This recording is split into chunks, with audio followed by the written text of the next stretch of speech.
Avec 4 victoires en 6 rencontres, Fleury-Mérogis réalise plus qu'un bon début de saison. Promus cette année en CFA2, les hommes de Stéphane Cabrelli montrent qu'ils ne sont pas là pour faire de la figuration. Et malgré la défaite 4-2 la semaine passée face à Troyes, les Essonniens pouvaient s'emparer de la tête du championnat en s'imposant dimanche dernier face à la réserve de Sedan. Pourtant, malgré une bonne entame de match, les locaux vont se faire surprendre en contre par les visiteurs. À la 12e minute de jeu, Tchenkua lance Granic en profondeur. L'attaquant sedanais ajuste parfaitement Jeanne Rose et ouvre le score. 1-0 pour Sedan. Loin de se démotiver, les Essonniens vont alors multiplier les occasions, obligeant Perrault à de nombreuses parades.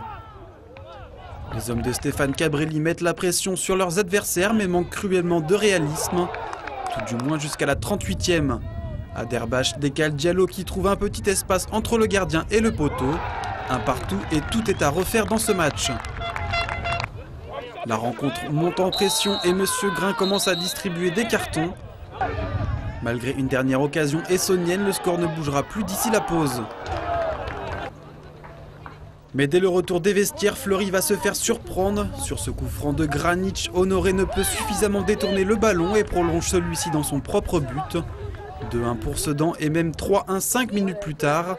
Sur ce centre de Maquette Jouf, Jeanne Rose laisse filer la balle et Bongogi fait parler sa vitesse pour aller conclure.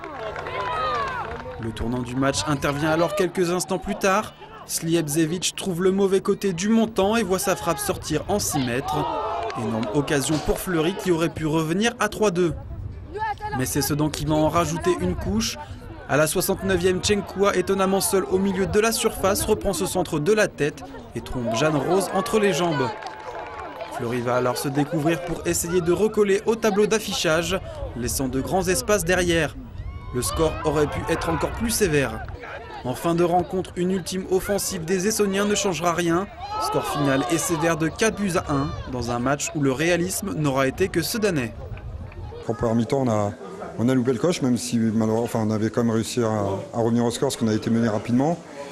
Mais je pense qu'ils ont été, eux, très efficaces et nous pas efficaces du tout parce que je pense qu'à la fin, le score est très très lourd et je pense qu'on méritait autre chose, mais c'est le football, c'est comme ça. Il y a des jours où on va tomber sur une équipe qui va avoir 100% de réussite et nous l'inverse, mais on peut s'en prendre qu'après nous-mêmes. Je pense qu'aujourd'hui, c'est plus nous qui perdons qu'eux qui gagnons. Voilà, c'est comme ça. 2 défaites d'affilée pour Fleury-Mérogis. Pour autant, Stéphane Cabrelli ne voit pas de raison de s'inquiéter.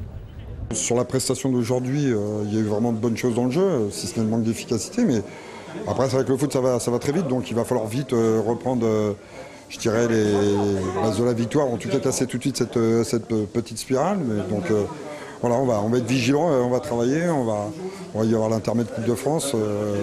Mais ce qui m'intéresse surtout, c'est Saint-Dizier, le prochain match en déplacement.